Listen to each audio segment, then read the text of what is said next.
इन शासन जिन वाणी सदा जयवंत हो, श्रवण संग सदा अविचल मंगल हो। मुक्ति को प्राप्त श्रवण भगवान महावीर स्वामी, उनकी परम पावन कल्याणी भागवती वाणी।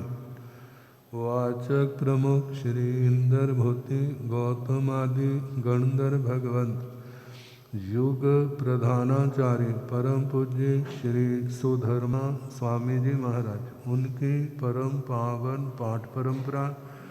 वर्तमान आचार्य ध्यान योगी परम पूज्य श्री शिव मुनि जी महाराज एवं गुरुजन सबके पावन चरण सरोजों में मेरा अनंत अनंत बार वंदना नमस्कार।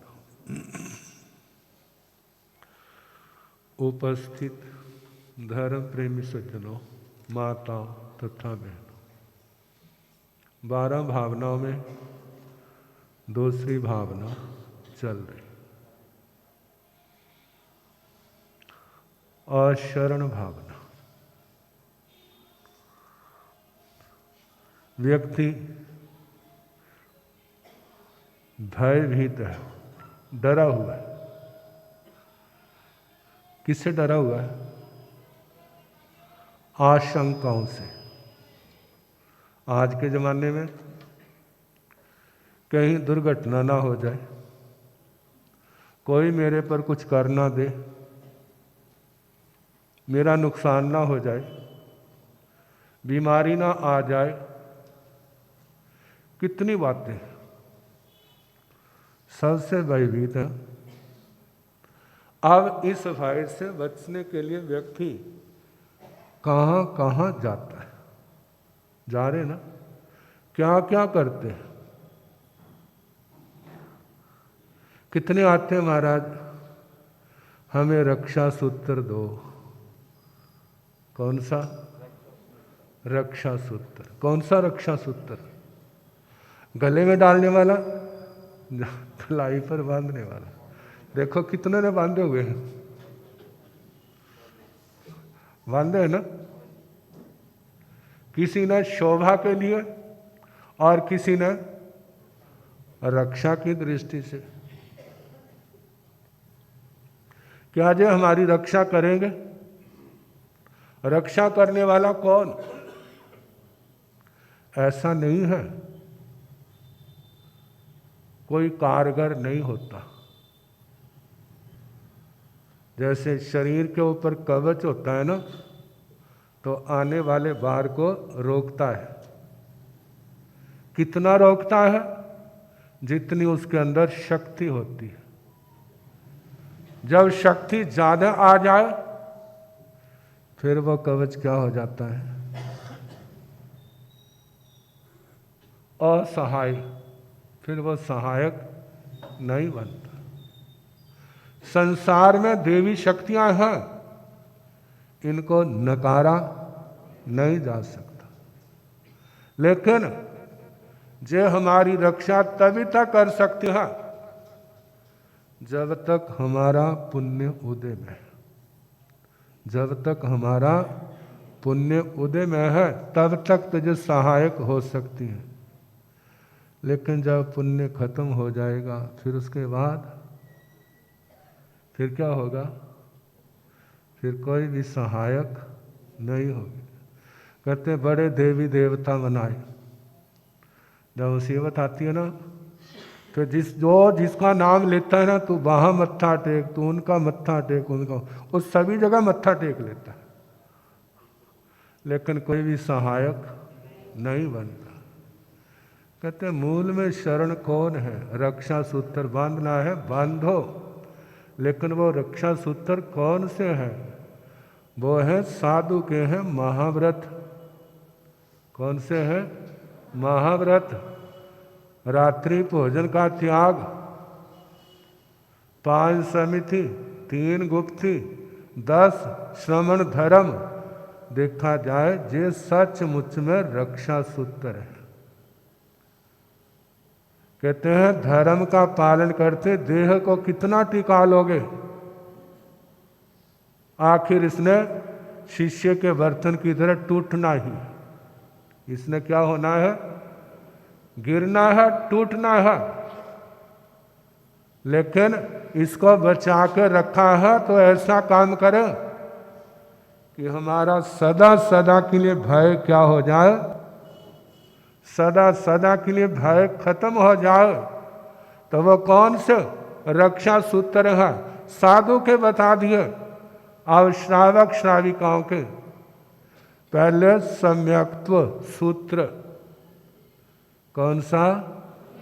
सम्यक्त्व सूत्र। भगवान और भगवान की वाणी के प्रति आस्था, श्रद्धा, विश्वास। जो भगवान ने कहा है वो बिल्कुल सच है। इधर उधर भटकना छोड़ दो, इधर उधर भटकना छोड़ दो।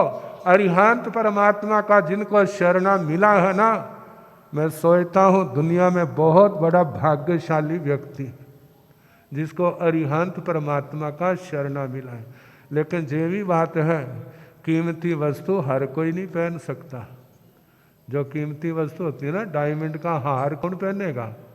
मजदूरी करने वाला थोड़ा पहनेगा। जिसके पास इतना नामा होगा वो ही पहन सकता है। इसी प्रकार अरिहंत भगवान को अपने गले का हार कौन बना सकता है? जिसके अंदर क्षोभशम का बल होगा, जिसकी आत्मा कुछ निर्मल होगी, वही उनको ग्रहण कर सकता है।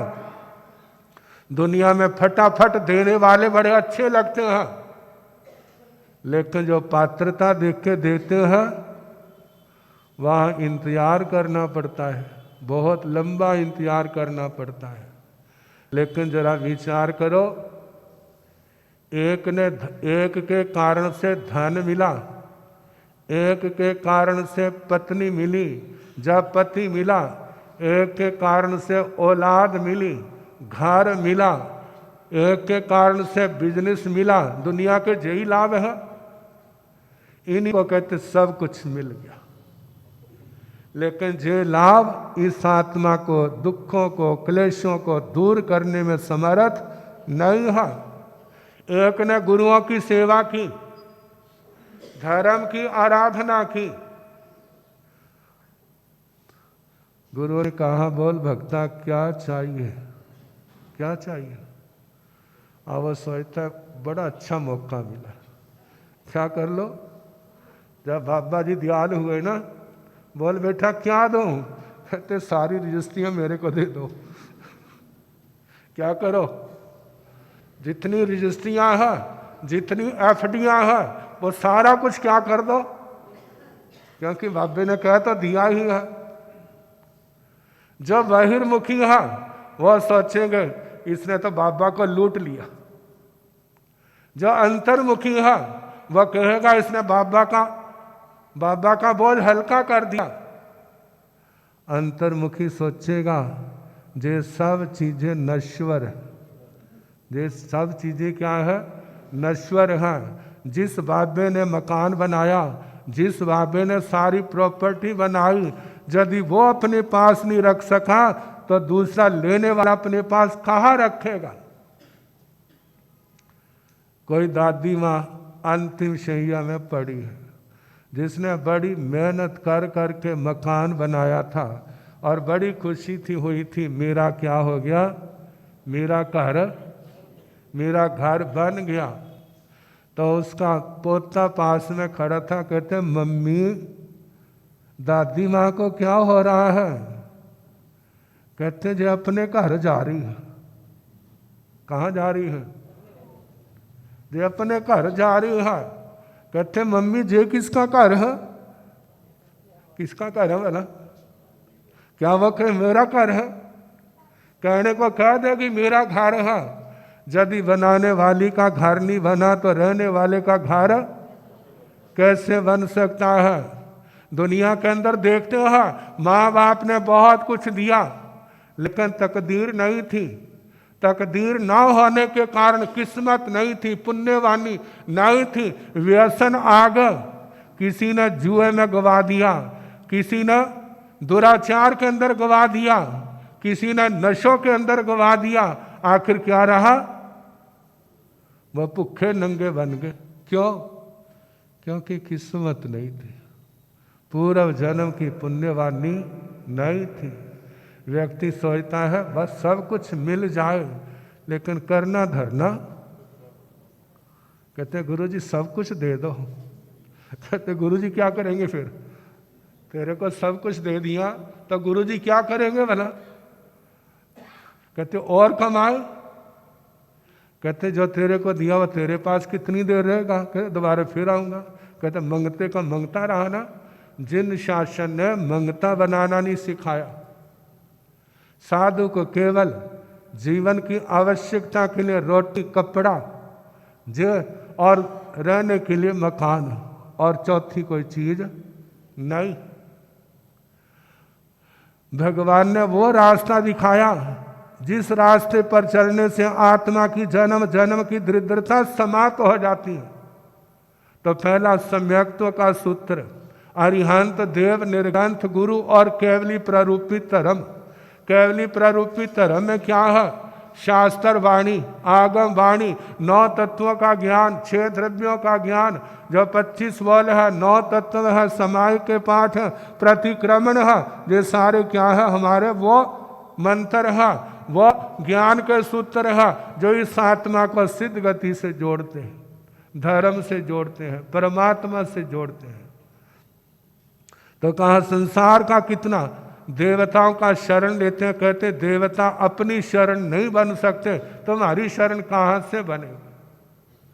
आखिर जब देवताओं का अंतिम समय आता है ना, चारों ओर निराशा ही निराशा होती है। कहते जे सब को छोड़ करके मेरे को क्या करना होगा? हम सोचते थे बड़ी लंबी आयु है, बड़ी लंबी आयु है, कितना मेरा लंबा चौड़ा बड़ा परिवार है, कितनी संपदा है, लेकिन पुण्य खत्म होने को आया।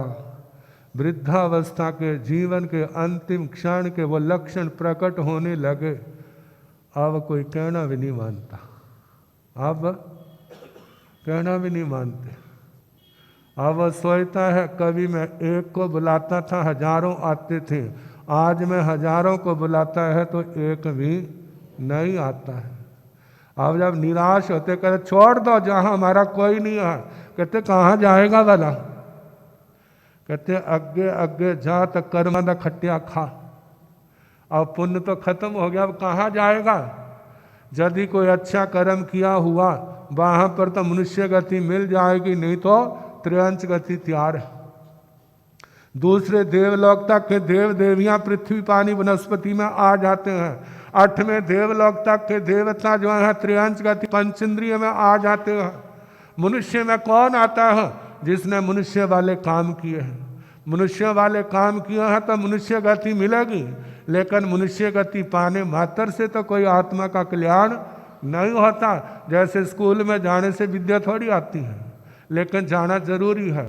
जब तक जाने के बाद अध्यापकों के कठोर अनुशासन के अंदर रह करके यदि वह मेहनत नहीं करता है तो विद्या नहीं आएगी। सेवा करने वाले, सफाई करने वाले सारी उम्र जाते हैं, कितनी क्लासें पार करते हैं? एक भी नहीं। लेकिन मेहनत करने वाला एक दिन स्कूल का क्या कॉलेज का है, यूनिवर्सिटी का भी मालिक बन जाता। किसके कारण से? मेहनत से।